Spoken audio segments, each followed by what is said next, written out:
ನಿಮ್ಮ ಬಗ್ಗೆ ಕೇಳಿ ನಿಮಗೂ ನಾನು ಅದೇ ಸ್ಥಾನದಲ್ಲಿರುವುದರಿಂದಾಗಿ ನನ್ನ ಬಗ್ಗೆಯೂ ನಿಮಗೆ ಸ್ವಲ್ಪ ಅಂದರೆ ನಾನು ಎಲ್ಲಿ ಅವನು ಏಕೆ ಎತ್ತ ಇದರ ಬಗ್ಗೆಯೂ ತಿಳಿ ಹೇಳಬೇಕಿತ್ತಲ್ವ ಅಂತ ಅವನೇ ತಿಳಿದವನಂತೆ ಸುಗ್ರೀವೋ ನಾಮ ಧರ್ಮಾತ್ಮ ಕಶ್ಚಿದ್ವಾನರಯೂಥಪಃ ವೀರೋ ವಿನಿಕೃತೋ ಭ್ರಾತ್ರ ಜಗದ್ಭ್ರಮತಿ ದುಃಖಿತಃ. ಜಗತ್ತಿನ ಎಲ್ಲ ಕಡೆಗೆ ಓಡಿ ಓಡಿ ಓಡಿ ಸಾಕಾಗಿ ಈ ಗೂಡಿನಲ್ಲಿ ಸೇರಿಕೊಂಡಿರುವಂತಹ ಸುಗ್ರೀವ ಅಂತ ಒಬ್ಬ ವಾನರರ ಶ್ರೇಷ್ಠನೊಬ್ಬ ಇದ್ದಾನೆ, ಅವರಿಗೆಲ್ಲ ರಾಜನಾಗಿದ್ದಾನೆ. ಪ್ರಾಪ್ತೋಹಂ ಪ್ರೇಷಿತಸ್ತೇನ ಸುಗ್ರೀವೇಣ ಮಹಾತ್ಮನ ರಾಜ್ಞಾ ವಾನರ ಮುಖ್ಯಾನಾಂ ಹನುಮಾನ್ ನಾಮ ವಾನರ. ಅವನಿಂದಾಗಿ ಕಳುಹಿಸಲ್ಪಟ್ಟು ಬಂದವನು ನಾನು. ಹೆಸರಿನಿಂದ ನನ್ನನ್ನು ಹನುಮಾನ್ ಅಂತ ಕರೀತಾರೆ. ವಾನರರಲ್ಲಿ ಹಿರಿಯನಿದ್ದೇನೆ. ಸುಗ್ರೀವನಿಗೆ ತನ್ನ ಅಣ್ಣನ ದಾಳಿಯ ಭಯದಿಂದ ತತ್ತರಿಸಿದ್ದಾನೆ ಅನ್ನುವ ಕಾರಣಕ್ಕಾಗಿ ನಿಮ್ಮ ಬಗ್ಗೆ ಕುತೂಹಲದಿಂದ ಈ ಪ್ರಶ್ನೆಗಳನ್ನು ಹಾಕಿ ನನ್ನಲ್ಲಿ ಹೇಳಿ ಕಳುಹಿಸಿದ್ದಾನೆ.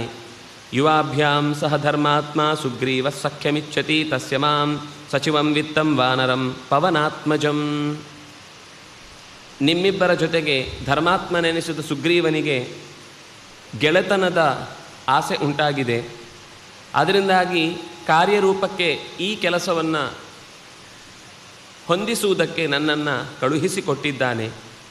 ಅದರಿಂದಾಗಿ ನಾನು ಪವನಾತ್ಮಜ, ನಾನು ಮಾರುತನ ಮಗನೆನಿಸಿದ್ದೇನೆ, ಅಂಶನೆನಿಸಿದ್ದೇನೆ ಅಂತ ಹೀಗೆ ಹೇಳಿಕೊಳ್ತಾ ಭಿಕ್ಷುರೂಪ ಪ್ರತಿಚ್ಛನ್ನಂ ಸುಗ್ರೀವ ಪ್ರಿಯ ಕಾಮ್ಯಯ. ನೀನು ಯಾರು ಅಂತ ನಾನು ಕಂಡು ಹಿಡಿದೆ ಅಂತ ಅವನು ಹೇಳಲ್ಲ, ಹನುಮಂತನೇ ಹೇಳ್ತಾ ಇದ್ದೇನೆ. ನಾನು ಭಿಕ್ಷರೂಪದಿಂದ ಬಂದಿದ್ದೇನೆ, ನನ್ನ ನಿಜವಾದ ರೂಪ ಕಪಿರೂಪ. ನಮ್ಮ ಯಜಮಾನನಾದಂತಹ ಸುಗ್ರೀವನಿಗೆ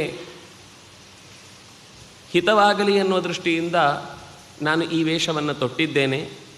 ಅಂದರೆ ನಿಮ್ಮ ನಡೆಯಲ್ಲಿ ನುಡಿಯಲ್ಲಿ ಕಂಡ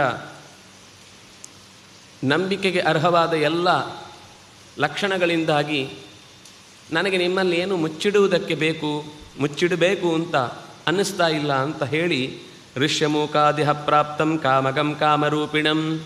ಇದೇ ಪಕ್ಕದಲ್ಲಿರುವ ಎತ್ತರದ ಬೆಟ್ಟ ಋಷ್ಯಮೂಕ, ಅಲ್ಲೇ ನಮ್ಮ ಯಜಮಾನ ಸುಗ್ರೀವನಿದ್ದಾನೆ.